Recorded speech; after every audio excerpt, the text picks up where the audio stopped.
اگر سیکولر پاکستان بنانا تھا تو انڈیا کی گورنمنٹ تو آج بھی اچھی ہے پاکستان، وہاں تو جمہوریت آج بھی زیادہ پنپتی ہے، ایک دفعہ بھی کوئی ڈکٹیٹر نہیں آیا، تماشا لگایا ہوا ہے میں یہ کر دوں گا میں وہ کر دوں گا۔ پاگل قوم سمجھتے ہو ہمیں؟ بیوقوفوں کا ملک ہے جو تمہارے جی میں آتا کہتے جاتے ہو، جو جس کے من میں آتا ہے وہ کہتے جاتے ہو۔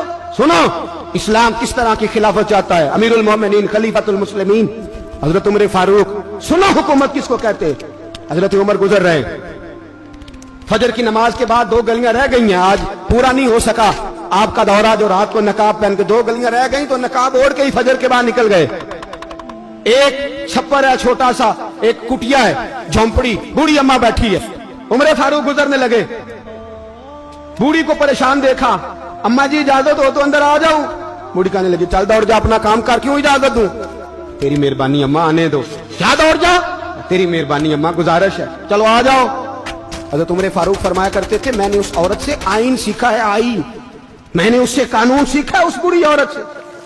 اندر آ گئے عمر فاروق، اماں کیا پریشانی ہے، کیا بات؟ اماں کہنے لگی خامد انتقال کر گیا، اولاد اللہ نے دی کوئی نہیں، میں غریب ہوں، 3 دن سے روٹی نہیں کھائی، 25 دینار کا قرضہ چڑھ گیا ہے، مجھے عمر فاروق سے بڑی شکایت ہے، اس نے میرا حال ہی نہیں پوچھا۔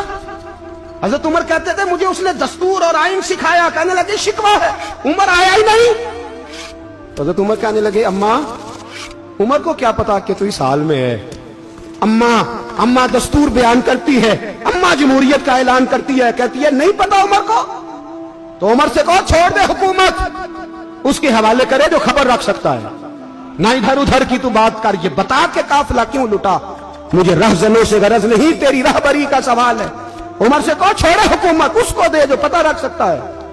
حضرت سیدنا نافع فرماتے ہیں جس کے سامنے کسریٰ اور روم کے بادشاہ کانپا کرتے تھے، میں نے اس عمر کو بوڑھی اماں کے سامنے کانپتے ہوئے دیکھا ہے۔ راشا داری ہے عمر فاروق کا۔ دوڑے گئے، 25 دینار لائے، راشن رکھ کے لائے، روٹیاں پکائیں، بوڑھی اماں کو کھلائیں، کہنے لگے اماں 25 دینار لے لے اور چل، غلطی ہو گئی، عمر کو معاف کر دے۔ اماں بول کے کہنے لگی میں نہیں معاف کرتی، میں تو پکا پھل لوں، بس گرنے والی ہوں، ایک دفعہ قبر میں جا لینے دے، میرے رسول آئیں گے تو میں عمر کی شکایت کروں۔ فرمایا میں شکایت کروں گی محبوب پاک سے اور عرض کروں گی حضور اسے پوچھ، اس کو نگران بنایا گیا، اس نے مجھ بیوہ اور لوارث کی خبر ہی نہیں لی۔ یہ ہے آئین اسلام، یہ ہے دستور مصطفیٰ کریم صلی اللہ علیہ وسلم۔ یہاں کتنے غریب بھوکے سوتے ہیں، کتنوں کے بچے روز اغوا ہوتے ہیں، کتنی مصیبتیں، گورنمنٹ کہتی ہے کچھ بھی نہیں کچھ بھی نہیں کچھ بھی نہیں، افواہ ہے افواہ ہے، افواہ ہے تو اس کا علاج کیوں نہیں ہوتا؟ آپ میدان میں سرے عام آ کے اس کا اعلان کیوں نہیں کرتے؟ جاگیے اور سنیے میری بات۔ حضرت سیدنا فاروق اعظم نے 25 دینار دیے، پھر اس اماں کو کھانا دیا، کوئی برادری نہیں اس اماں کی، کوئی ووٹ بینک نہیں، کوئی یہ اماں کسی بڑی برادری کی نہیں جس کا 2 لاکھ ووٹ ہو۔ امیر المومنین ہو کے عمر فاروق اماں کے قدموں میں بیٹھ گئے، کہنے لگے اماں عمر کمزور ہے، حضور کا سامنا نہیں کر سکتا، تیری مہربانی نبی پاک کے سامنے شکایت نہ کرنا۔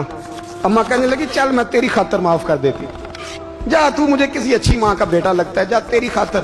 کہنے لگے چل پھر مجھے لکھ کے دے، کہنے لگی میں تو ان پڑھ ہوں، تو لکھ دے میں دستخط کر دے۔ حضرت عمر نے لکھا، ایک بوڑھی اماں کو شکایت تھی خطاب کے بیٹے عمر سے، اور پھر وہ معاف ہو گئی۔ اماں کہتی ہے میں نے اللہ کی رضا کے لیے معاف، یہ دستخط کر دو۔ اماں کے آگے کیا تو حضرت علی آ گئے، حضرت عبداللہ ابن مسعود آ گئے، کہنے لگے عمر یہاں پھر رہے ہو، میں سارے مدینے میں ڈھونڈ رہا تھا۔ اماں اٹھ کے کھڑی ہو گئی، ہائے میں مر گئی، یہ عمر تھا، یہ میں نے کیا کیا؟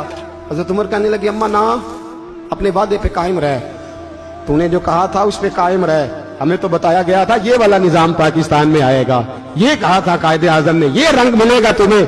کہا ماں تو وعدے پہ قائم رہ، لکھ کے دے۔ لکھا، اماں نے سائن کیے، پھر حضرت علی سے کہنے لگے بطور گواہ آپ بھی سائن کر دو، پھر عبداللہ ابن مسعود سے کہنے لگے آپ بھی سائن کر دو۔ سائن ہو گئے تو جناب عمر نے رکا لپیٹا، حضرت علی کو کہنے لگے علی تو میرا دوست ہے، میری صبحوں اور شاموں سے واقف ہے، علی تو میرا رازدار ہے یار، مجھے یقین ہے کہ میں تجھ سے پہلے مر جاؤں گا، جب عمر کا انتقال ہو جائے تو یہ رکا میرے کفن میں رکھ دینا، یہ رکھنا میرے کفن میں۔ علی کہنے لگے پھر کیا ہوگا؟